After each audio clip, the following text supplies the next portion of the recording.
अस्सलाम वालेकुम गाइस, कैसे हैं आप सब। तो जनाब कल रात मौसम बहुत ही प्यारा था, तो मेरा दिल था कुछ बहुत ही मज़ेदार सा बनाकर खाने को।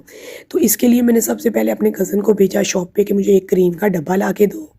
उसके बाद मैंने जी एक सबसे पहले पास्ता और चिकन इकट्ठा बॉईल कर लिया और चिकन को अलहदा से श्रेड कर लिया। उसके बाद मैंने कढ़ाई में थोड़ा सा ऑयल डाला और इसके बाद मैंने इसके अंदर थोड़ा सा लहसुन चॉप किया हुआ डाला।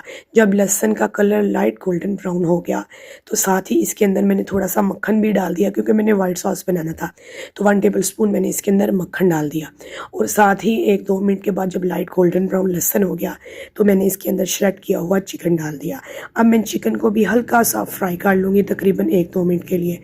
उसके बाद मैंने इसके अंदर 2 टेबल स्पून मैदा डाला और मैदे को भी हल्का सा आप लोगों ने पका लेना है ताकि मैदा का कच्चा कच्चा टेस्ट ना आए, मैदे का कच्चा कच्चा टेस्ट ना आए। जब मैदा बिल्कुल थोड़ा सा पक जाएगा तो इसके अंदर एक बड़ा कप भर के दूध का डाल दूँगी और 1-2 मिनट मिक्स कर लेने के बाद अब मैं इसके अंदर स्पाइसेस डाल दूँगी।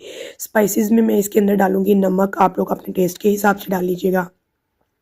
इसके अलावा मैं इसमें डालूँगी काली मिर्च, सुरख मिर्च, कुटी हुई सुरख मिर्च और इसके अलावा सूखा धनिया।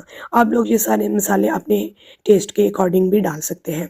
तो ये सारे मसाले डाल लेने के बाद मैं इसको अच्छे तरीके से मिक्स करूँगी और जब ये थोड़ा सा थिक हो जाएगा तो इसके अंदर मैं एक क्रीम का डब्बा डाल दूँगी, तकरीबन 1 कप भर के। तो हम लोगों का ज़बरदस्त सा वाइट सॉस रेडी हो जाएगा। लेकिन अगर आप लोगों को लगे कि ये सॉस थोड़ा सा थिक है तो आप लोग इसके अंदर थोड़ा थोड़ा करके दूध भी डाल सकते हैं।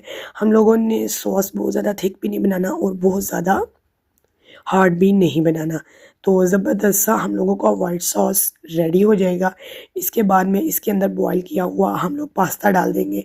आप लोग किसी भी शेप का पास्ता ले सकते हैं और अच्छे तरीके से मिक्स करें। और यकीन माने इतना मज़ेदार ये वाइट सॉस पास्ता रेडी हुआ था ना कि आप लोगों को मैं इधर चखा नहीं सकती, लेकिन ये बहुत मज़ेदार सा हम लोगों का वाइट सॉस पास्ता रेडी हुआ। तो बस जनाब यही मेरी छोटी सी वीडियो थी। तो मेरी वीडियो को लाइक करें, शेयर करें और कमेंट करें। चलें जी, फिर मिलते हैं किसी नई वीडियो के साथ। तब तक के लिए अल्लाह हाफिज़।